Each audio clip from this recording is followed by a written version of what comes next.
పెట్టుబడులకు గొడుగు పట్టిన సేవకుడు అతడు. పట్టుదలతో తెలంగాణకు పరిశ్రమల్ని పట్టుకొచ్చిన నాయకుడు అతడు. విశ్వవేదికలపై తెలంగాణ ప్రతిష్టను ఆకాశమంత ఎత్తుకు పెంచిన టార్చ్ బేరర్ మన తారక రాముడు. జై తెలంగాణ, జై జై తెలంగాణ.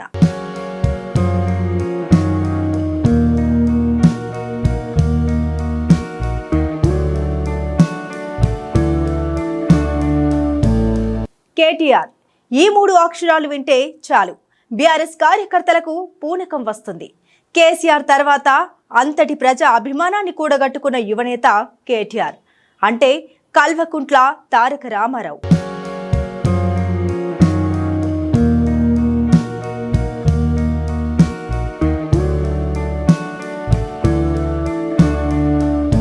తెలంగాణ రాష్ట్ర సాధనకై మొక్కవోని లక్ష్యంతో, రాజకీయ చైతన్యంతో, తండ్రి కేసీఆర్ ఆశీస్సులతో తెలంగాణ ఉద్యమంలో చురుగ్గా పాల్గొన్నారు. అమెరికాలో ఉన్నత విద్యను పూర్తి చేసి ఐటీ రంగంలో ఉద్యోగం చేసిన కేటీఆర్ 2006లో ఉద్యోగానికి రాజీనామా చేసి భారత్కు తిరిగి వచ్చారు. తండ్రి కేసీఆర్ అడుగుజాడల్లో ఉద్యమ స్ఫూర్తితో తెలంగాణకై పోరాటం చేశారు. తెలంగాణ ఆవిర్భావం తర్వాత 2009లో సిరిసిల్ల నియోజకవర్గం నుండి తొలిసారి ఎమ్మెల్యేగా గెలిచి రాజకీయ అరంగేట్రం చేశారు కేటీఆర్. ఉద్యమకారుడిగా, ప్రత్యేక రాష్ట్ర ఉద్యమంలో మంత్రిగా, రాష్ట్ర అభివృద్ధిలో తన వంతు పాత్ర పోషించి ఇప్పుడు ప్రతిపక్షంలో ఉన్న ప్రజల పక్షాన కలబడుతున్న కల్వకుంట్ల తారక రామారావు జీవిత చరిత్రను ఒకసారి పరిశీలిద్దాం.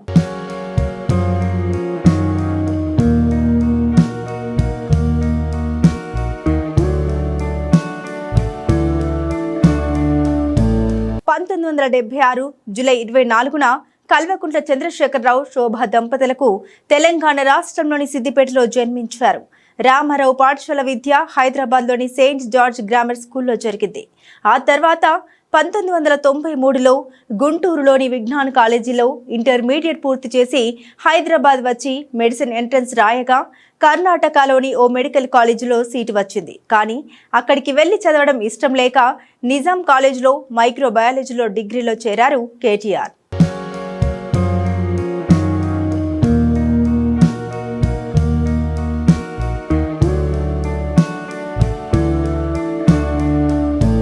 గ్రాడ్యుయేషన్ అయిపోయాక 1996లో పోస్ట్ గ్రాడ్యుయేషన్ ముంబైలోని పూణే యూనివర్సిటీలో ఎంఎస్సీ బయోటెక్నాలజీ పూర్తి చేశారు.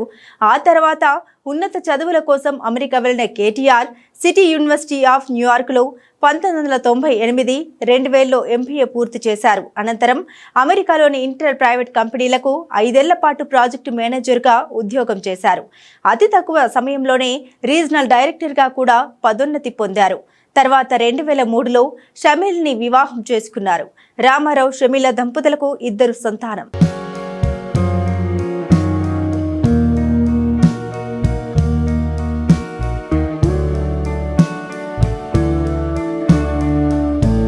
ఆ తర్వాత తెలంగాణ రాష్ట్ర ఉద్యమంలో భాగమయ్యేందుకు అమెరికాలోని ఉద్యోగాన్ని వదిలిపెట్టి 2004 నుండి పరోక్ష రాజకీయాల్లోకి వచ్చారు. 2004లో జరిగిన పార్లమెంట్ ఎన్నికల్లో భాగంగా కేసీఆర్ కరీంనగర్ లోక్సభ స్థానం నుండి పోటీ చేశారు. ఈ ఎన్నికల్లో తన తండ్రి కేసీఆర్ గెలుపు కోసం కేటీఆర్ తీవ్రంగా శ్రమించారు. ప్రచార బాధ్యతలు తనపై వేసుకున్నారు.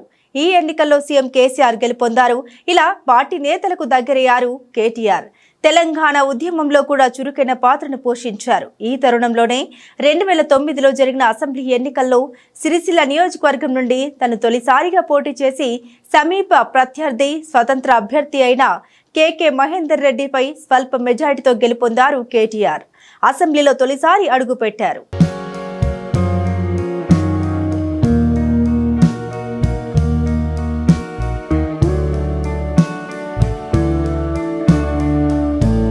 ఇక ఆ ఎన్నికల్లో 119 స్థానాలకు గాను 66 సీట్లు కైవసం చేసుకుని టీఆర్ఎస్ పార్టీ అసెంబ్లీలో అతిపెద్ద మెజార్టీతో అధికార పార్టీగా అవతరించింది.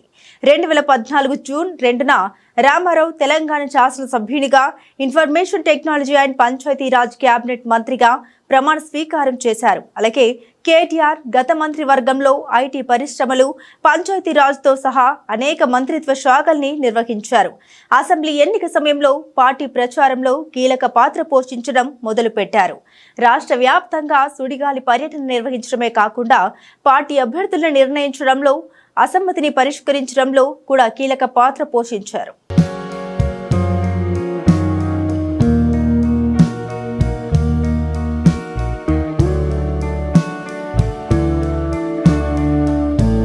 రెండు 2014లో తెలంగాణ రాష్ట్రం ఏర్పడ్డ తర్వాత కేటీఆర్ కు ఐటీ పంచాయతీరాజ్ శాఖల బాధ్యతలను అప్పగించబడ్డాయి. ఆయన నేతృత్వంలోనే T hub, web hub, T works వంటి స్టార్టప్ హబ్లు ఏర్పడ్డాయి. టీఎస్ ఐపాస్, టీఎస్ బీపాస్ వంటి పారిశ్రామిక అనుమతుల వ్యవస్థలు అమల్లోకి వచ్చాయి. టాస్క్ టీ శాట్ వంటి విద్యా నైపుణ్య అభివృద్ధి సంస్థలు ప్రారంభమయ్యాయి. మిషన్ భగీరథ, మిషన్ కాకతీయ వంటి ప్రాజెక్టులకు మున్సిపల్ పరిపాలనలో మద్దతుగా నిలిచారు. తన చురుకుతనంతో తెలంగాణ ఐటీ ఎగుమతులు 5 ఏళ్లలో రెట్టింపయ్యాయి. హైదరాబాద్ ను గ్లోబల్ ఐటీ హబ్ గా తీర్చిదిద్దడంలో కేటీఆర్దే కీలక పాత్రని ఒప్పుకోక తప్పదు.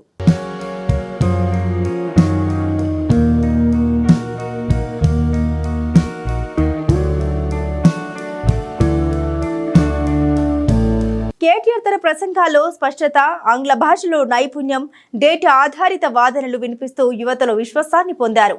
సోషల్ మీడియా వేదికగా ప్రజలతో నేరుగా మమేకమయ్యారు కేటీఆర్. అందుకే ఆయన్ను అభిమానులు టెక్నోక్రాట్ పొలిటీషియన్ గా అభివర్ణిస్తుంటారు.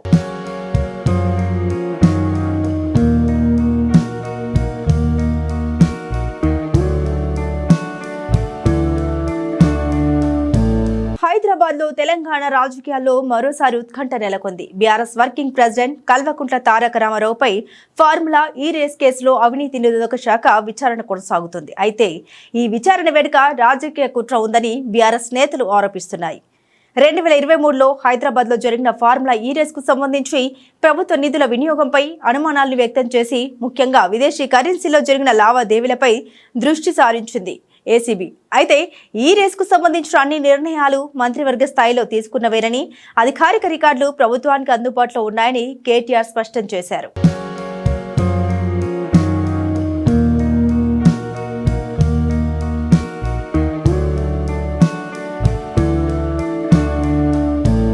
ఈ కేసులో విచారణకు హాజరయ్యే ముందు మీడియాతో మాట్లాడిన కేటీఆర్, అప్పుడు తెలంగాణ కోసం మేము జైలుకు వెళ్లాం, ఇప్పుడు కూడా ప్రజల ప్రయోజనాల కోసం అవసరమైతే 100 సార్లైనా జైలుకు వెళ్లడానికి సిద్ధంగా ఉన్నాం, కానీ కాంగ్రెస్ ప్రభుత్వాన్ని వదిలిపెట్టమని ఘాటుగా వ్యాఖ్యానించారు.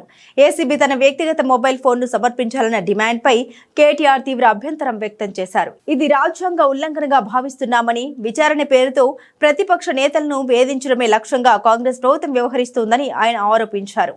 బీఆర్ఎస్ నేతలు, రాజకీయ విశ్లేషకులు సైతం ఈ విచారణను కాంగ్రెస్ ప్రభుత్వ ప్రతీకార రాజకీయ చర్యగా అభివర్ణిస్తున్నారు.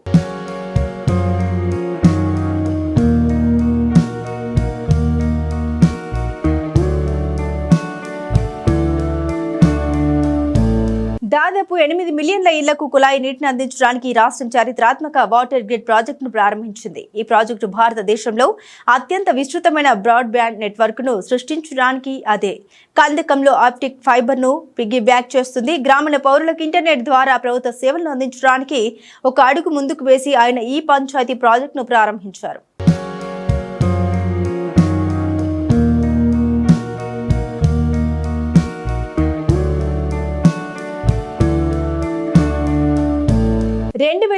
సంవత్సరానికి అడి ridge inspirational icon of the year award, రాజకీయాలు, తెలంగాణ విప్లవాత్మక చొరవ, టీ హబ్ కోసం స్టార్ట్ ఆఫ్ ఇండియా విభాగంలో స్కోచ్ ఛాలెంజర్ అవార్డు మరియు 2020 సంవత్సరానికి Skoch best performing IT minister అవార్డును కేటీఆర్ కైవసం చేసుకున్నారు.